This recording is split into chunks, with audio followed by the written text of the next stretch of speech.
segment of the show. This next segment is one of my favorites. The co-producers are a guy named Dr. Greg Matthews, and guess what I like to call a special or guest lecture. And he'll explain, but start clapping out for Dr. Greg Matthews, everybody!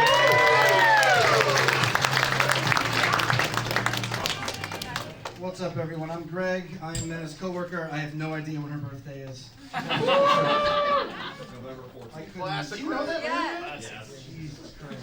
Look back.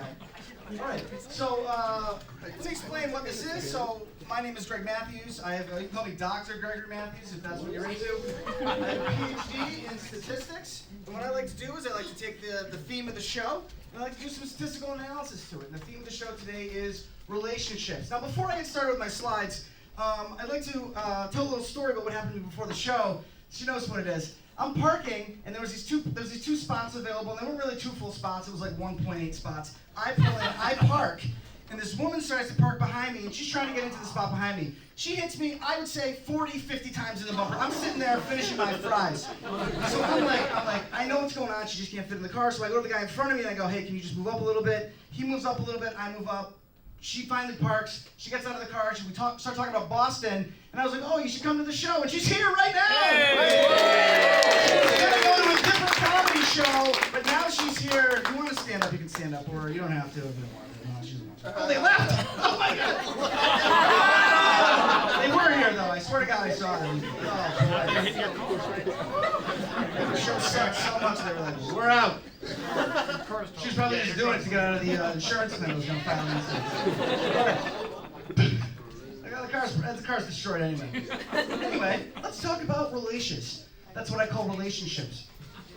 All right, so what are the stages of a relationship? All right, so we start out and we date, and then naturally the next thing that happens is you get married, and then the full circle of relationships is divorce. These are the stages of relationships, and I would like to talk about each of these, do a little statistical analysis of dating, marriage, and divorce. Let's start out with dating. Let's start out with some dating. So there's a very famous statistical data set. It's OkCupid. This is a dating app. Now I don't really understand dating apps or the need for them because when I was in college, I used to walk into a party and just girls would be swarming me. So I don't understand what dating apps are for, but there's this dating app to like meet people online, and they release the data, and it has information about their profiles. There's about 60,000 people in this.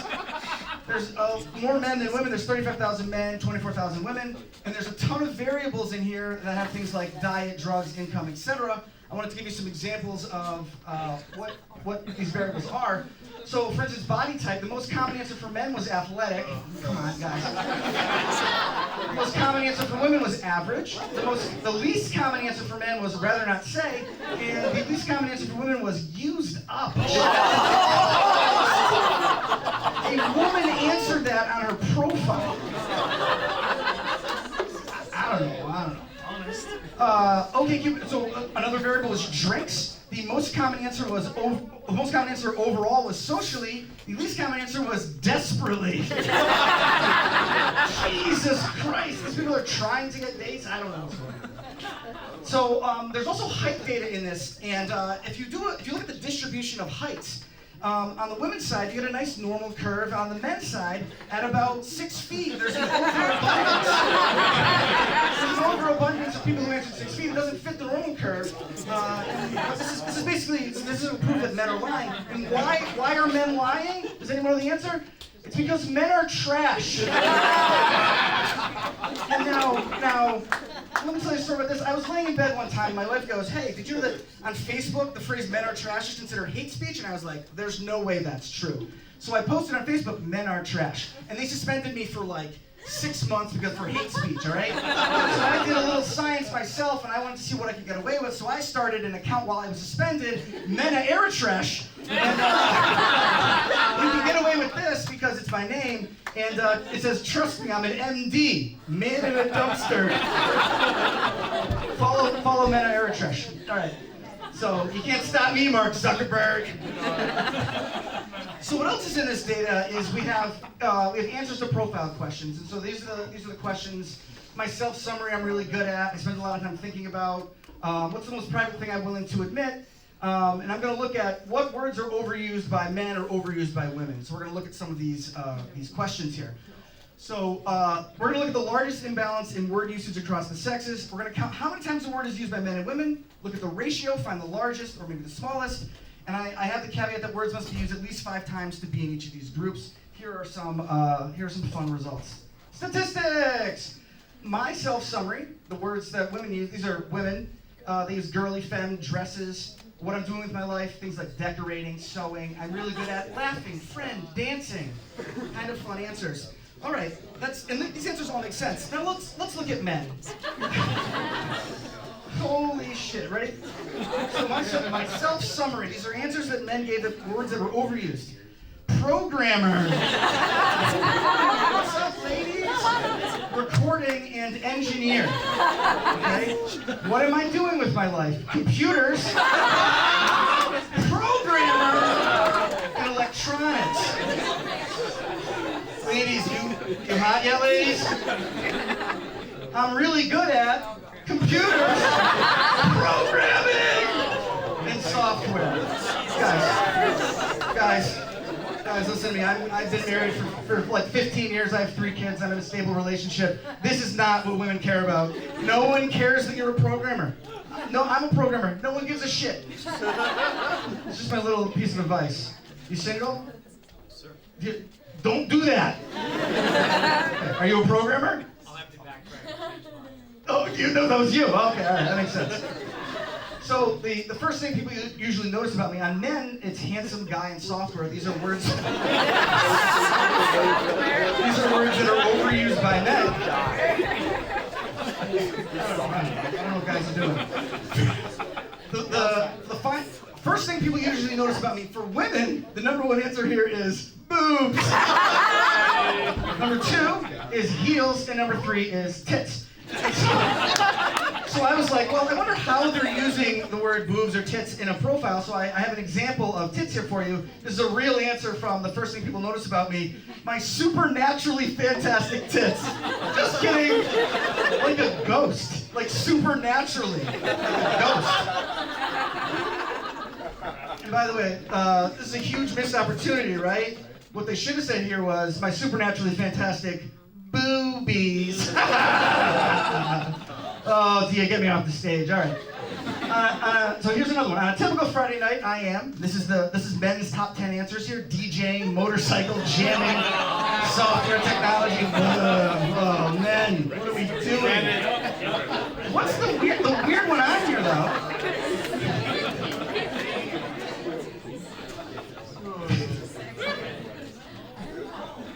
The weird one on here is number 7, Pinky. Does anyone know what this is about? Does anyone know? They're watching Pinky and the Brain. That is exactly correct. The same thing we do every night, Pinky, trying to take over the world. This was in 36 people's profiles. Men are like, oh, I know what the ladies are like. I'll be real smooth and mention a cartoon from the mid-90s. That'll get you some hits. Some profile. Do you swipe right on OkCupid? I don't know. Left? Swiping? Anyone? All right. Finally, I spend a lot of time thinking about, these are the words that are most overused by men, never used by women. Mew, regud, grud, what is happening here? So I went and I was like, all right, let's search for the profiles that have these. This is just men giving up and trying to get to 1,000 words. Getting my profile to 1,000 words, so I'm going to do now random stuff. They've just given up. Another example would be 1,000 words, 1,000 words. I just want my profile to be 1,000 words, copy and paste it over and over again. Men have they're like 6 questions into this, and they're like, I can't even fucking deal with this profile. And they're looking for a relationship? Come on. All right. So let's talk about marriage. By the way, rule for marriage, 4 in your wedding party. Any more is ridiculous. That's too many people at a wedding party. That's my rule. Anyway, moving on. So this is the marriage and divorce data. This is from the 2012 to 2016 American Community Survey. The data was accessed 2018, so it's maybe a little bit outdated, but who gives a shit? It's a comedy show. So I looked at some marriage data. The state with the most marriage, the highest percentage of the population that's married, is Utah, Idaho, Nebraska, and Wyoming. Utah and Idaho, notable for having large Mormon populations. And this makes sense why more people will be married, because you can marry more than one person in these states. That's what they do. That's what they do. That's what the Mormons do. So it's just math. States with the lowest marriage rate, we have Nevada, Alaska, and New York. And these kind of make sense. What's really interesting about this is that in Alaska, if you count moose marriages, they actually dropped to 8 most on the list. They dropped from number 2 to 8. So, We can't have that. guys, I have a confession to make. Everything else I've said has been true. That's not true. That's not true. I made it up for comedic effect. So let me ask you another question about marriage. Where are all the men? Let's say I wanted to move to a state or a city where there was a lot of men, or there was an overabundance of women, right? So let's look at cities where there's the largest ratio of men to women in those cities. Here's the top 5 for men. They are Corcoran, California, Liberty, Ohio, Port Arthur, Texas, Camp Hill, Pennsylvania, and Ossining, New York. And I was like, oh, I wonder where all these places are. And actually, there are places with a prison. So what I'm trying to say here is, ladies, if you're looking for a man, just lower your standards and date a prisoner. They're not going anywhere. This could be you. That could be you. If you're looking for, oh, and by the way, Liberty, Ohio, famous for the Lux Monday Jesus statue. It's a 60-foot-tall statue of Jesus, and there's a lot of men there. I don't know why it's there. All right. What about the smallest female-to-male ratio? So where's the most overabundance of women? This is in a city in California called Chowchilla, and they actually have 2 female prisons. Let's talk a little bit about divorce. The lowest separation rate is in Maine. We have the highest separation rate in South Carolina and North Carolina. We have the lowest divorce rate in New Jersey, New York, Utah. We have the highest divorce rate in a place like Maine. So Maine has the lowest separation rate and the highest divorce rate. So what's going on here? Is it super easy to get a divorce in Maine? So I Googled divorce in Maine, and I got this, ready to file in 15 minutes. So finally, full circle, what happens after you get divorced? You gotta go back into the dating pool. So what I did, my last thing here is, I went and found the OkCupid profiles that had divorce mentioned in them, and I want to read you the ones that they're the things I'm most willing to admit that's private. Here are some answers with divorce in them. So we get back to the dating pool. Here we go. The most private thing I'm willing to admit with the word divorce in them. Shit, I ain't scared. What do you want to know? I have herpes. I have done gay porn. I am recently divorced. I was raised in a cult, and I have watched people die. Number 2, as a child, I was terrified of the idea of divorce, and my parents would tease me until the point of tears by saying they were thinking about getting one. I really didn't like it when they argued. And number 3, my first concert without my parents was Def Leppard. I was married for a short time, and I've been divorced for about 3 years now. The divorce had nothing to do with Def Leppard. What have we learned today? If you want to get divorced, move to Maine. Men are trash. Lower your standards and date a prisoner. God damn it, no one cares that you're a programmer, Steve! And that's it. Follow me on Instagram.